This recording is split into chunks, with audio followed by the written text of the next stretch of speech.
নামে ডিজিটাল, কিন্তু বাস্তবে এখনো তারের জট, ভাঙা ভবন আর বন্ধ সেবা। ঝালকাঠিতে সরকারি টেলিযোগাযোগ সংস্থা বিটিসিএল, যাকে আমরা চিনি টিআনটি নামে, সেই সেবাই আজ খুঁড়িয়ে চলছে।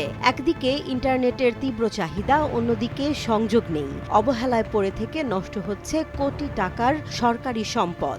কোনোদিন কাজবাজ করে না, কোনো মানুষজন আসে না, নেটওয়ার্কও আমরা ঠিকমতো পাই না। ঝালকাঠিতে 2002 সালে যাত্রা শুরু করে ডিজিটাল টেলিফোন সেবা।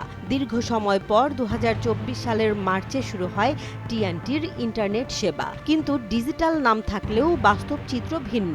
জেলা শহর জুড়ে সরকারি অফিস ছাড়া বাসাবাড়িতে এখন আর দেখা যায় না কপার ফোনের সংযোগ। সেবা তো আরও আছে, যেখানে আমরা পয়েন্টগুলো টানছি সেখানে দেখা গেছে পোস্ট করিয়ে আছে, কানেকশনের লোক নেই। আবার যেখানে চাহিদা আছে একটা ফিলে হইয়া আছে।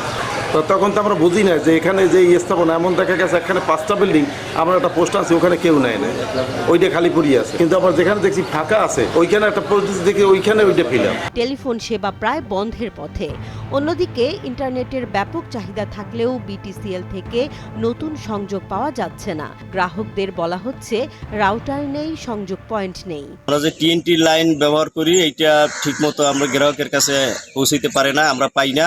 অনেক সময় ফোন দিলে তারা বলে রাউটার নাই, বিভিন্ন সমস্যা, সার্ভিসের সমস্যা দেখায়। ঝালকাঠি যে কয়টা উপজেলা আছে সব জায়গায় এখন পর্যন্ত টিএনটি লাইন পৌঁছায় নাই।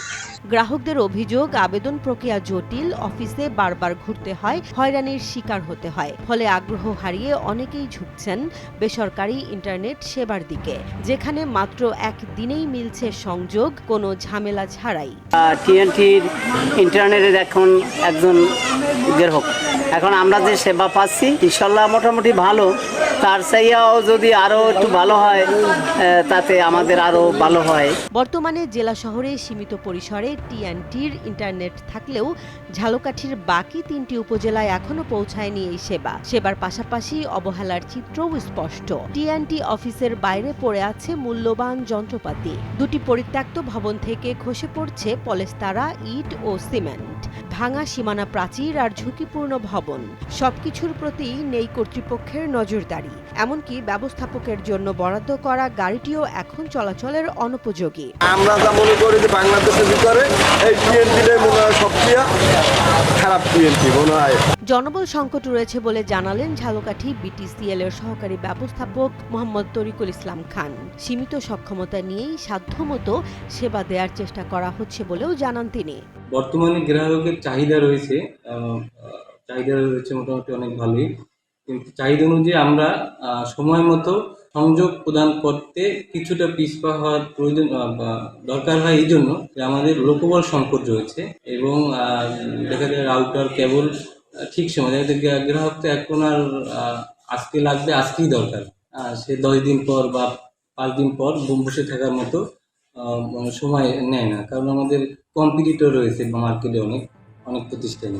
ঝালকাঠি জেলা জুড়ে কপার টেলিফোন সংযোগ রয়েছে 651টি। জেলা শহরের জন্য বরাদ্দ ছিল 2300টি ইন্টারনেট সংযোগ। এর বিপরীতে সংযোগ পেয়েছেন মাত্র 1080 জন গ্রাহক। এবং বর্তমানে আমাদের জীপন সেবায় 1080 জন গ্রাহক রয়েছে এবং কপার টেলিফোনে 417 জন গ্রাহক, যেগুলোর বেশিরভাগই সরকারি দপ্তর। ডিজিটাল বাংলাদেশের স্বপ্নে সরকারি সেবার এমন বেহাল দশা প্রশ্ন তোলে, দায় কার? আর কবে ঘুরে দাঁড়াবে ঝালকাঠির টিএনটি? জেসমিন জাহান, নিউজ ডেস্ক, জনবাণী।